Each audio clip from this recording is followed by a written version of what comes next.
നമസ്കാരം. റാഫ്റ്റോക്ക് ഫുട്ബോളിലേക്ക് അവർക്കും സ്വാഗതം. ലാലിഗയിൽ FC ബാഴ്സലോണ പൊട്ടി. 2-1 ജിറോണയോട് തോറ്റതോടുകൂടി റയൽ മാഡ്രിഡ് ഒന്നാം സ്ഥാനം ഉറപ്പിച്ചു. 2 പോയിന്റ് വ്യത്യാസത്തിൽ ഇപ്പോൾ ലാലിഗ ടേബിളിൽ ഒന്നാം സ്ഥാനത്ത് റയൽ മാഡ്രിഡ് ആയിട്ടുണ്ട്. ബാഴ്സ ഈ കളിയിൽ മോശം പ്രകടനമാണ് നടത്തിയത്, ഒരു തർക്കവും അക്കാര്യത്തിലില്ല. പക്ഷേ ബാഴ്സയ്ക്ക് എന്നിട്ടും ജയിക്കാനുള്ള അവസരമൊക്കെ ഉണ്ടായിരുന്നു.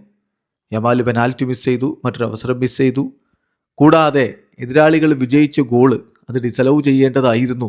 കൂണ്ടയെ ഫൗൾ ചെയ്തിട്ടുണ്ട് എന്നുള്ളൊരു വാദം ഒരു ഭാഗത്തുണ്ട്. ശക്തമായ ഭാഷയിൽ തന്നെ അത് ബാഴ്സയുടെ താരങ്ങൾ തന്നെ ഉന്നയിക്കുന്നുണ്ട്.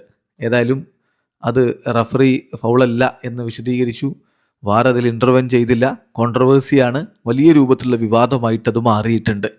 ഏതായാലും മത്സരം 2-1 ജിറോണ വിജയിച്ചു. ബാഴ്സയുടെ ഗോള് പാവുക്കു ബാസിയുടെ വകയായിരുന്നു.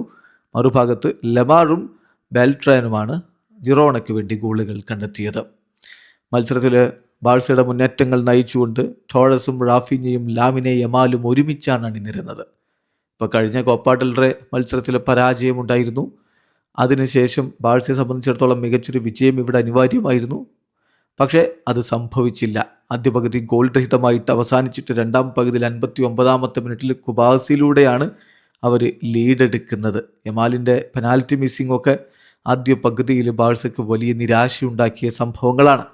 അതിനുശേഷം കുബാസിലൂടെ ലീഡെടുത്തു എന്ന് ആശ്വസിച്ച് വരുമ്പോഴേക്കും അതാ തിരിച്ച് ഗോൾ വീഴുന്നു. ലമാറിലൂടെ ഗോൾ മടക്കിയടിച്ചു ജിറോണ. പിന്നീടാണ് കളിയുടെ അവസാന ഘട്ടത്തിൽ 86-ാമത്തെ മിനിറ്റിൽ റോക്കയുടെ അസിസ്റ്റിൽ നിന്ന് ഫ്രാൻ ബെൽട്രാൻ്റെ ഗോൾ പിറക്കുന്നത്. അതുമായി ബന്ധപ്പെട്ട് എന്തായാലും വിവാദമുണ്ട്. പക്ഷേ ഫൈനലി 2-1 ജിറോണ വിജയിച്ച് കയറി. ബാഴ്സയെ സംബന്ധിച്ചിടത്തോളം ഈ തോൽവിയോടുകൂടി 24 കളി 58 പോയിന്റിൽ നിൽക്കുകയാണ്. എന്നാൽ 24 കളി 60 പോയിന്റോടെ റയൽ മാഡ്രിഡ് ഇപ്പോൾ ലാലിഗയിൽ ഒന്നാം സ്ഥാനത്ത് ഉറപ്പിച്ചിട്ടുണ്ട്. വീഡിയോ അവസാനിക്കുന്നു. ഫുട്ബോൾ ലോകത്തെ കൂടുതൽ വിശേഷങ്ങളുമായി റാഫ്റ്റോക്സ് എത്താം.